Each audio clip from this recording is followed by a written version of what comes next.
TikTok బ్లాక్‌లోనే ప్రముఖ short video app TikTok సేవలు భారత్‌లో మళ్లీ అందుబాటులోకి వచ్చాయంటూ ప్రచారం జరుగుతోన్న సంగతి తెలిసిందే. దీనిపై కేంద్ర ప్రభుత్వ వర్గాలు స్పందించాయి.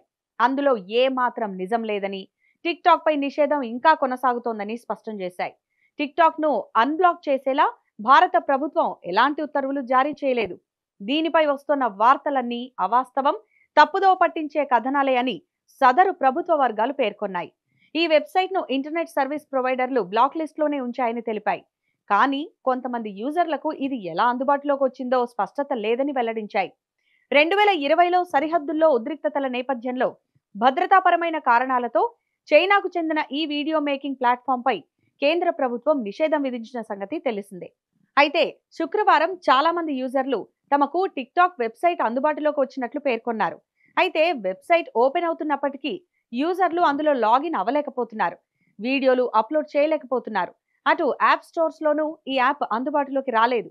భారత్ చైనా మధ్య దౌత్య సంబంధాలు మెరుగుపడుతున్న వేళ టిక్‌టాక్ అందుబాటులోకి వచ్చిందన్న వార్త చర్చనీయాంశంగా మారింది. ఈ క్రమంలోనే ప్రభుత్వ వర్గాలు దీనిపై స్పష్టతనిచ్చాయి.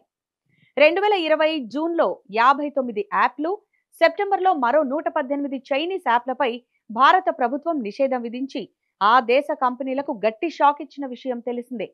సరిహద్దులోని గాల్వాన్ వద్ద భీకర ఘర్షణ తర్వాత చైనా తీరుపై ఆ దేశంలో అనేక అనుమానాలు వ్యక్తమై భారతీయుల సమాచార భద్రత, గోప్యత, దేశ సార్వభౌమత్వానికి భంగం కలుగుతోందన్న కారణాల రీత్యా TikTok, Helo, PUBG, SHAREit, UC browser, Baidu map, clash of kings వంటి యాప్లపై భారత ప్రభుత్వం నిషేధం విధించింది.